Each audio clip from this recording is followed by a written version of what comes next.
할렐루야. 오늘 3부 예배는 예수 그리스도의 것으로 부르심을 받은 자들에게 라는 제목으로 하나님 말씀 증거하겠습니다. 작년 4월에 이제 로마서 1장을 좀 나누다가 5월에 다른 말씀을 나누면서 좀 중단되었었어요. 다시 로마서 1장부터 처음부터 차근차근 좀 같이 묵상하면서, 로마서 성경은 우리가 믿는 복음의 구원의 정수를 담고 있다고 해도 과언이 아닙니다. 그래서 깊이 말씀을 묵상하시는 가운데 내가 받은 구원이 얼마나 위대하고 영광스러운 것인지 또 더 많이 감격하고 기뻐하시는 은혜가 로마서 나누는 중에 있으시기를 바랍니다.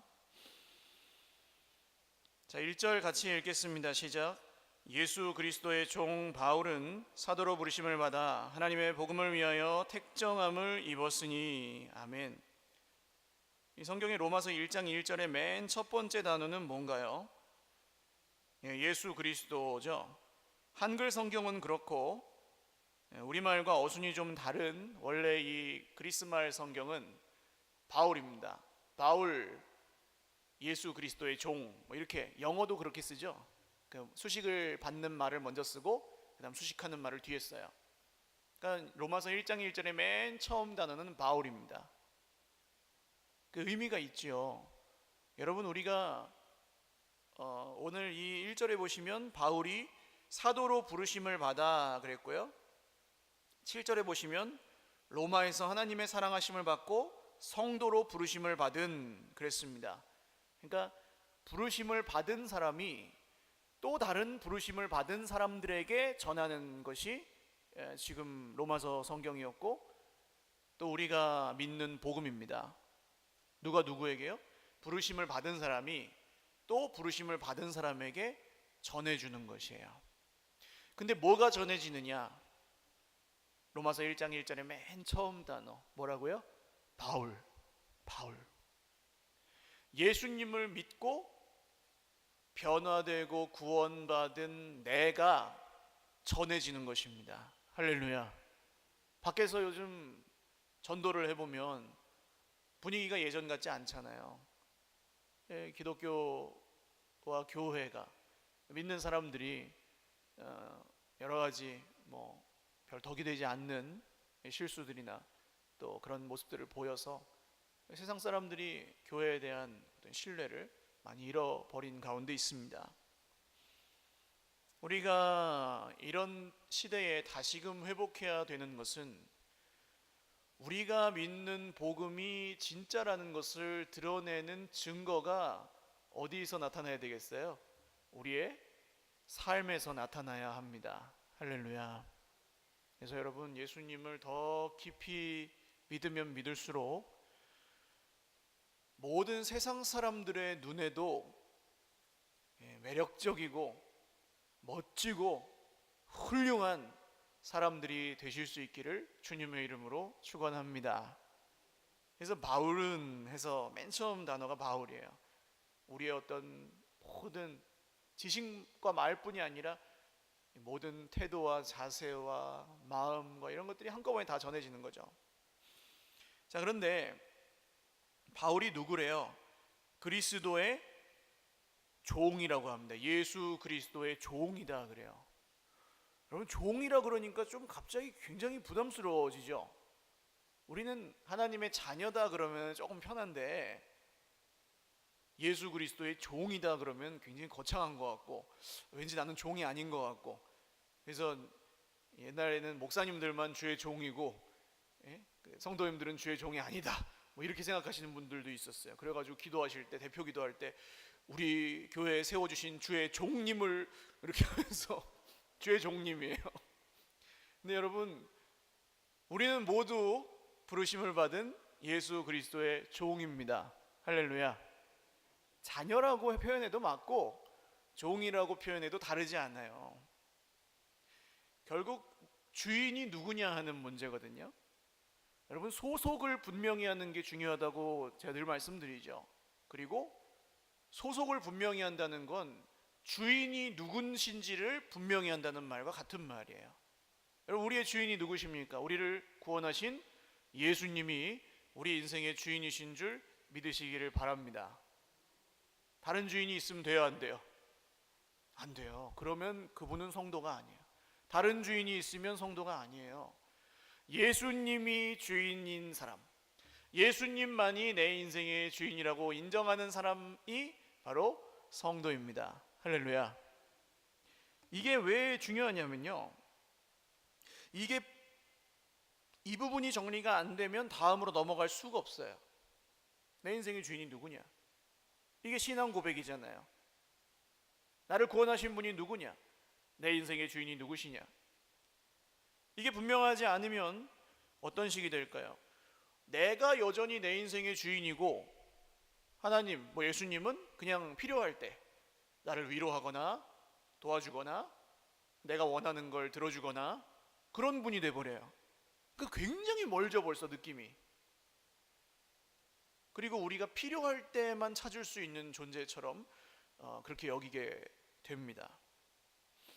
하나님이 주인이라는 이 믿음이 없으면 우리는 늘 계산하느라 머리가 바빠요. 왜냐하면 하나님 것은 하나님 것이고 내 것은 내 것이라고 나누어져 있기 때문이에요.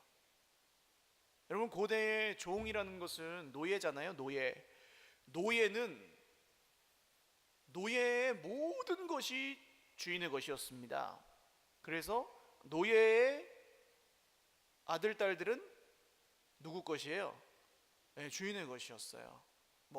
인권이 이제 보장되지 않던 시대였기에 그게 그냥 당연하게 여겨졌습니다. 그런데 노예들도 좋은 주인을 만나면 그냥 평범한 자유민들보다 훨씬 더 행복하게 사는 노예들도 있었어요. 우리 믿음의 핵심은 하나님이 주인이신데 세상의 변덕스러운 우상신처럼 우리를 쥐락펴락하고 복을 줬다 뺏었다 하고 갖고 노는 그런 신이 아니고, 하나님은 이 세상 최고로 선하시고 인자하신 주인이라는 것입니다. 할렐루야. 그러니까 하나님을 주인으로 모시는 삶에는 후회도 없고, 할렐루야, 하나님은 그분의 자녀요 종인 우리에게 모든 필요한 것을 우리가 기대하고 원하는 것 이상으로 채워주시는 분이십니다. 한번 고백하시죠. 하나님이 내 인생의 주인이십니다. 할렐루야. 근데 여러분, 그렇게 살지 않는 모습 때문에 힘드실 거예요. 하나님이 내 주인이라고 입으로는 고백하면서도 내가 내 주인인 것처럼 행세하고 세상에서 방황할 때 우리는 이 신앙에 말하자면 시험을 겪고 어려움을 겪습니다. 그래서 우리에게 선물로 주신 것이 있어요. 그게 뭡니까? 말씀입니다. 할렐루야. 내 모습을 보고 내 형편을 보고 내 상황을 보고 믿으면 믿을 수 있는 사람이 한 명도 없어요. 신앙생활 못해요. 그렇죠? 그러나 말씀의 약속을 믿으면 우리의 모습과 상황과 환경과 형편에 상관없이 그 믿음을 따라 오히려 우리의 모습과 마음과 생각과 환경과 형편이 변화되는 줄 믿으시기를 바랍니다. 이게 믿음의 능력입니다. 자, 다시 정리할게요. 자, 우리는 상황과 형편과 내 모습을 따라 믿는 게 아니고 뭘 따라 믿어요? 말씀을 따라 믿습니다. 할렐루야. 말씀을 믿으면 내가 말씀에 맞춰져 가는 거예요. 그게 우리의 신앙생활 하는 방식입니다. 내 모습을 가지고 하나님 앞에 나가려고 그러면 나갈 수 있는 사람이 없어요. 부끄러워서 어떻게 나가요? 그러나 말씀의 약속을 믿고 하나님이 내 주인이심을 인정하고 늘 예배 때마다 선포하시고 더 많이 믿으시기를 주님의 이름으로 축원합니다. 자, 자녀를 예로 들어서 설명해 보면 이렇습니다. 자녀가 내 자식이기만 할 때에는 잘 되면 잘 되는 대로 그것 때문에 자녀가 자랑거리가 되거나 우상거리가 되기도 하고, 안 되면 안 되는 대로 그게 그렇게 근심이 될 수가 없어요. 그렇죠? 늘 노심초사하고 이래도 걱정 저래도 걱정 자녀를 떠받들고 살아갑니다. 세상의 대부분의 부모님들이 그렇잖아요. 그러나 내 자녀가 내 자식이지만 동시에 하나님께서 내게 주신 선물임을 인정하시고 결국 이 자녀는 성경에 따르면 뭐라고 합니까? 자식이 누구를 떠나야 돼요? 부모를 떠나야 되잖아요. 부모를 떠나. 남녀가 한 몸을 이루어서 가정을 이룬다 그러잖아요. 가정을 이루기 전에 꼭 누구를 떠나야 돼요? 부모를 떠나야 돼요. 그러니까 결국 보내야 돼요, 자녀를. 이걸 이제 인정하고 하나님의 자녀라는 사실이 믿어지면 여러분 그때 자식 걱정이 끝나는 줄 믿으시기를 바랍니다. 자식 걱정 언제 끝난다고요? 하나님이 내 자녀의 주인이심을 믿어야지 끝납니다. 저희 어머니가 제가 4살 때 횡단보도를 손잡고 건너가면서 아가야 조심해라 그러셨어요. 그래서 저는 4살 때 나름대로 제가 아가가 아니라고 생각했거든요. 엄마 내가 무슨 아가예요, 이제 어린입니다. 아니, 엄마 말씀하시기를 자식은 70세 80세가 돼도 아가야, 엄마한테는 아빠한테는 그러셨어요. 그게 맞아요. 그러나 여러분 하나님의 자녀임을 동시에 내 자식이지만 하나님의 자녀임을 믿으시길 바랍니다. 그래야지 자식 걱정이 끝나요. 안 그러면 학교를 가도 걱정, 안 가도 걱정, 취업을 해도 걱정, 안 해도 걱정, 결혼을 해도 걱정, 안 해도 걱정, 늘 걱정이에요. 내가 다 해줘야 될 거, 다 해줄 수도 없고. 자, 여러분 하나님이 주인이 되실 때 그런 걱정들이 끝나는 줄로 믿으시기를 바랍니다. 그게 뭐 그냥 졸업한다는 의미가 아니에요. 매일매일 하나님이 주인이신 것을 믿으면 그런 염려 걱정거리들로부터 점점 더 자유하게 된다는 뜻입니다. 옆에 분들에게 인사 나누시죠. 하나님을 주인으로 모시고 자유합시다. 시작. 아멘.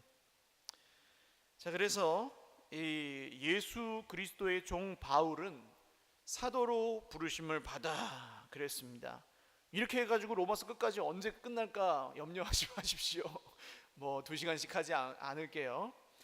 자, 사도로 부르심을 받아 그랬습니다.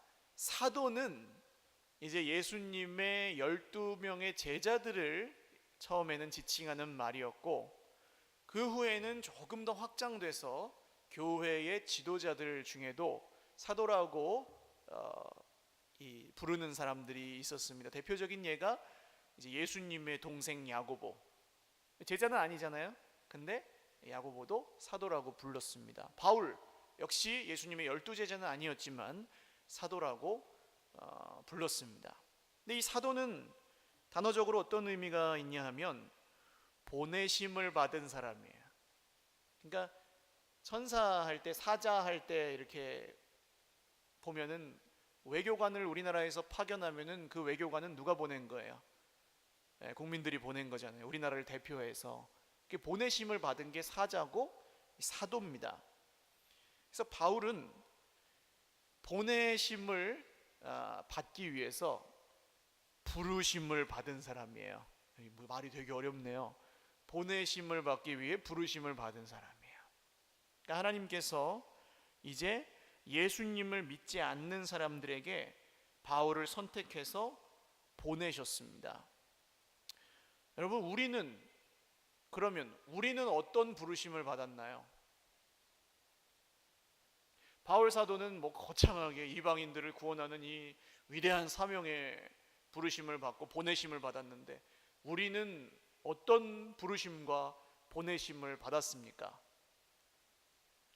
여러분 하나님께서 구원하신 사람들은 단 한 명도 이유 없이 부르시고 이유 없이 구원하신 분이 없습니다. 할렐루야. 하나님은 우리에게 구원과 동시에 소명과 사명도 주십니다. 그거에는 크고 작음이 없어요. 더 중요하고 덜 중요한 게 없어요. 모든 분들이 부르심을 받는 동시에 보내심도 받습니다. 특별히 믿지 않는 가정에서 먼저 부르심을 받은 분들, 우리 한번 박수할까요?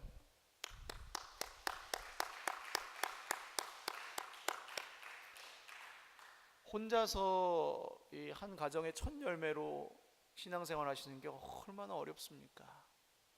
진짜 눈물 없이 할 수가 없는, 견딜 수가 없는 그런 시간들이지만, 하나님께서 그럼 나를 어디 보내신 거예요? 네, 우리 가정에 보내신 겁니다. 직장 생활들 하실 때 회사에서 예수님 모르는 분들 사이에서 얼마나 또 힘들어요. 나도 헷갈리기도 하고. 그럼 하나님이 나를 어디에 보내신 겁니까? 네, 우리 회사에 보내신 겁니다. 이게 점점 깨달아지면 깨달아질수록 다르게 볼 수 있게 되는 거죠. 그냥 보면은 그냥 나도 힘들고 너도 힘들고 상황도 엉망진창이고 형편도 안 좋고 그렇지만, 하나님이 나를 여기에 보내셨다는 게 믿어지면 믿어질수록 우리는 더 의미 있게 살아갈 수 있을 것입니다. 여러분, 누가 우리를 부르셨습니까? 누가 우리를 부르셨어요? 하나님이 부르셨습니다. 할렐루야. 누가 우리를 지금 우리가 있는 자리에 보내셨습니까? 동시에 하나님이 보내셨습니다. 내가 있고 싶어서 있는 게 아니고 하나님이 부르셨고 보내셨음을 분명히 믿으시기를 주님의 이름으로 축원합니다. 그래야 견딜 수 있어요. 그래야 고난을 이길 수 있고, 그래야 여러분은 넘어지지 않을 수 있습니다. 자, 그 다음에는 오늘 1절만 하면 끝날 것 같죠, 분위기가. 자, 택정함을 입었으니 했는데, 하나님의 복음을 위하여 택정함을 입었으니. 자, 하나님의 복음은 로마서 전체 주제이기도 하고 성경 전체의 주제이기도 하니까 자세히 설명하지 않고 다음 시간에 또 나누겠습니다. 근데 복음을 위하여 바울이 택정함을 입었으니 그랬어요. 택정함을. 그러니까 선택되었다, 구별되었다, 이런 뜻인데요. 원래 이 단어의 의미를 좀 더 찾아보면 잘라내었다, 그런 뜻입니다. 그러니까 복음을 위해서 어딘가로부터 뚝 떼어서 잘라버렸다, 구별을 했다, 따로 떼어놓았다, 그런 뜻이에요. 이게 왜 의미가 있을까요? 여러분, 하나님께 우리가 쓰임을 받으려면 구별되어야 하는 줄 믿으시기를 바랍니다. 물에 물 탄 듯 술에 술 탄 듯 살면서 하나님께 쓰임 받는 것은 굉장히 어려운 일이에요. 특히 목회자들은 자의가 아니고 내가 정말 하나님을 사랑하고 막 하나님 구원에 기뻐하고 감격하고 그런 사람이 아니어도 점점 변화될 수밖에 없어요. 왜냐하면 하나님이 이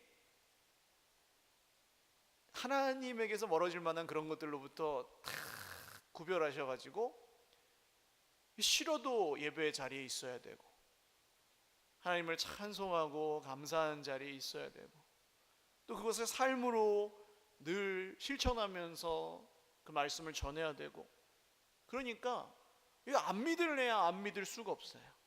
하나님께서 말씀을 전하는 사람들에게 주신 축복은 그런 겁니다. 근데 이제 목회자들만 그렇습니까? 그렇지 않아요. 여러분, 부르심을 받고 보내심을 받은 모든 성도에게 이 은혜를 주신 줄 믿으시기 바랍니다. 성도는 왜 성도라 그랬어요? 오늘 우리의 삶이 거룩해서 성도예요? 옆에 분들 한번 보세요. 어떠세요? 거룩해 보이세요? 왜 웃으세요? 거룩해 보인다고 하셔야지. 거룩해 보여요. 그러나 그 거룩한 행동과 생각과 말 때문에 성도가 아니에요. 왜 성도입니까? 우리는 예수님을 믿어서 성도가 되었습니다. 할렐루야. 예수님을 믿어서 거룩한 백성이 되었어요. 옆에 계신 분들 한번 보십시오. 이럴 땐 또 인사를 해야지요. 알고 보니 대단한 분이셨군요. 시작. 대단한 분들이에요. 하나님의 아들 예수님이 자기의 피값으로 대신 주고 사서 구별해서 이 자리에 갖다 놓은 하나님의 손으로 갖다 놓은 분들이에요. 할렐루야. 또 한번 인사하십시오. 잘 모시겠습니다. 시작. 네, 잘 모시셔야 돼요. 미워하시면 돼요, 안 돼요? 네, 좀 달라도 막 싸우시면 돼요, 안 돼요? 핀잔 주면 돼요, 안 돼요? 네, 비꼬면 돼요, 안 돼요? 탓하면 돼요, 안 돼요? 안 돼요. 성도예요, 성도. 하나님께서 부르신 사람들이에요. 여러분, 교회는 이걸 믿으면 믿을수록 점점 더 교회다워질 수밖에 없습니다. 할렐루야. 아까 처음에 말씀드렸죠. 상황과 환경과 형편과 모습을 보고 믿으려고 그러면 믿을 수가 없고, 말씀에 하나님이 불렀고 예수님이 구원했다는 걸 믿으면 여러분, 사랑할 수 없는 내 형제를 사랑할 수 있는 줄 믿으시기 바랍니다. 그게 1번이 되셔야 돼요. 그게 하나님이 주인이시라는 말의 뜻입니다.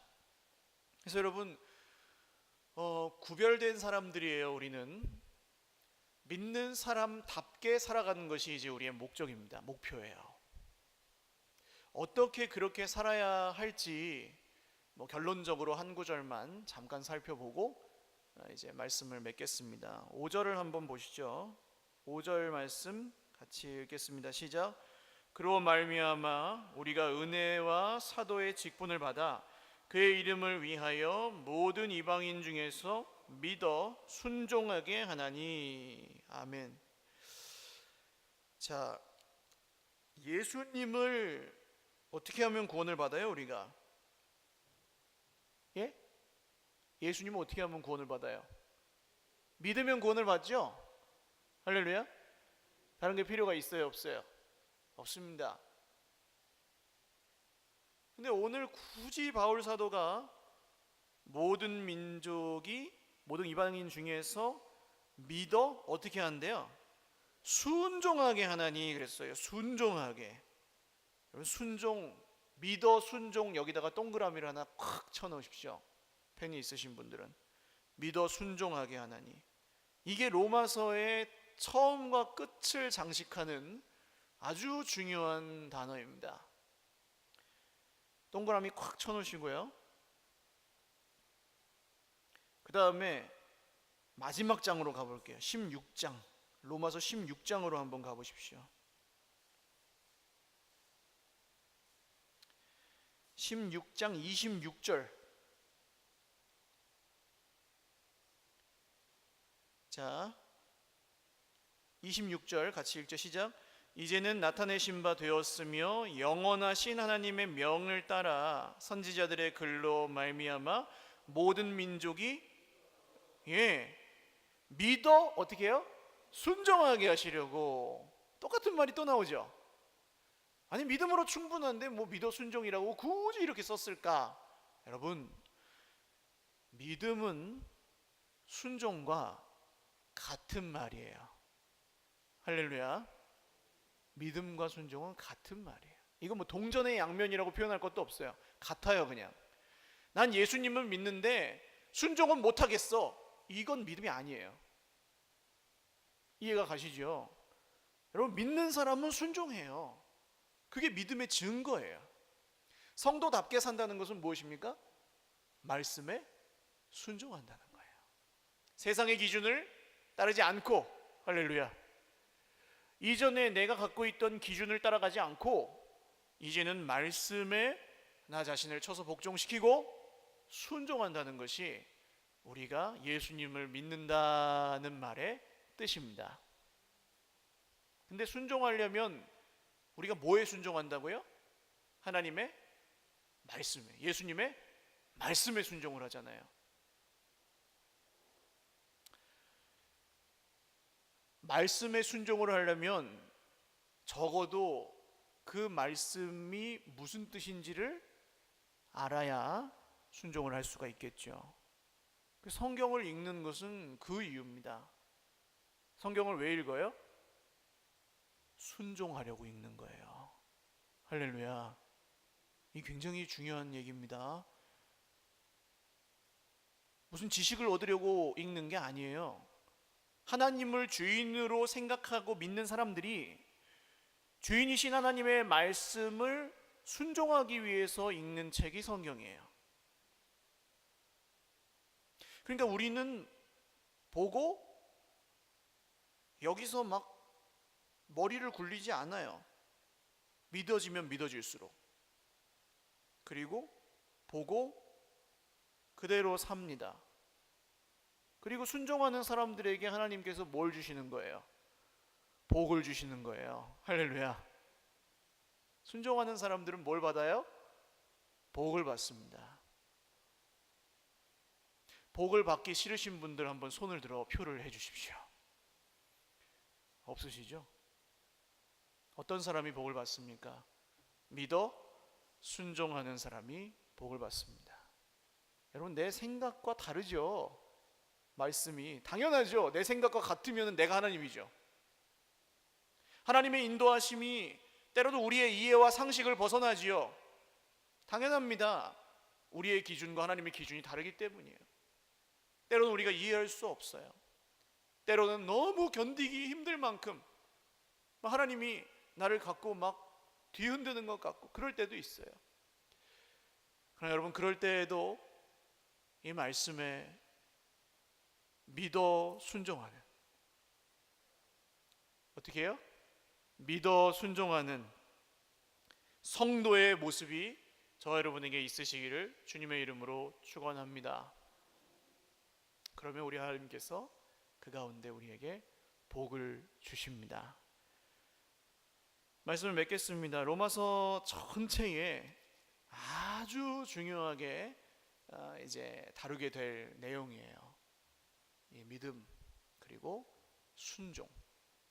결국 우리가 받은 구원이 어떻게 우리 가운데 작용하고 역사하는지 이런 이야기들을 하게 될 겁니다. 여러분, 말씀 가운데 정말 하나님께서 주시는 깨달음과 또 더 풍성한 은혜와 또 구원의 감격과 기쁨이 이 로마서 성경 묵상하는 동안 또 다음 돌아올 한 주간에도 넘쳐나시기를 주님의 이름으로 축원합니다. 같이 찬양 한 곡 드리고 기도하겠습니다.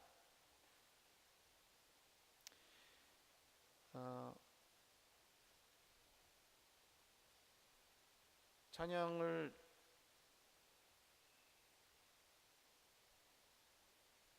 반주하실 분이 없죠?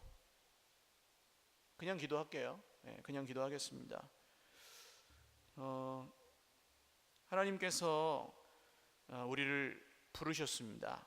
그래서 구원하셨고 이제 그 생명을 누리고 그 기쁨을 누리는 길로 우리를 초대하셔서 우리가 걸어가고 있습니다. 때로는 힘들고 어려울 때도 있지만 믿어 순종하는 사람들에게 변함없이 은혜를 주시고 복을 주시는 분이 하나님이십니다. 하나님, 오늘 이 약속의 말씀을 믿고 부르심을 받은 우리가 하나님을 주인으로 모시고 살게 하여 주시옵소서. 날마다 더 하나님이 우리의 주인이심을 확실히 믿게 하여 주시옵고, 우리 인생에 우리 것 때문에 힘들고 내 생각, 내 기준 때문에 힘들 때 하나님의 기준과 하나님이 주인이신 것을 다시 기억하고 구별된 거룩한 성도의 모습으로 아름답게 살아갈 수 있게 하여 주시옵소서. 말씀을 기억하시면서 같이 기도하겠습니다. 하나님 아버지, 감사합니다. 오늘 예배하는 가운데 우리 하나님께서 주신 은혜를 다시 한번 이 마음에 새깁니다. 주님, 정말 하나님이 주인이시라고 하면서도 여전히 염려하고, 하나님이 주인이시라고 믿으면서도 정말 하나님이 주인이 아닐 때가 우리 인생에 많습니다.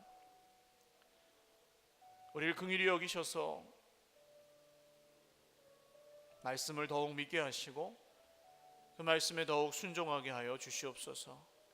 순종하기 위해서 말씀을 묵상하게 하시고 하나님께 예배하기 위해서 살아가게 하여 주시옵소서. 우리 삶의 중심이, 우리 삶의 주인이 하나님 되실 때 우리 인생의 질서들이 회복되는 것을 경험하게 하여 주시옵소서. 내가 하나님을 써먹기 위해서 믿는 것이 아니라 주인이신 하나님의 뜻에 순종하기 위해서 믿을 때 말씀에 약속된 모든 축복이 우리 인생 가운데 이루어지는 것을 다 함께 보게 하여 주시옵소서. 우리 한 번 더 기도하겠습니다. 오늘 말씀을 듣고 하나님이 나의 주인이시라고 솔직하게 인정되시는 분들은 가슴에 손을 얹고 한번 기도하겠습니다.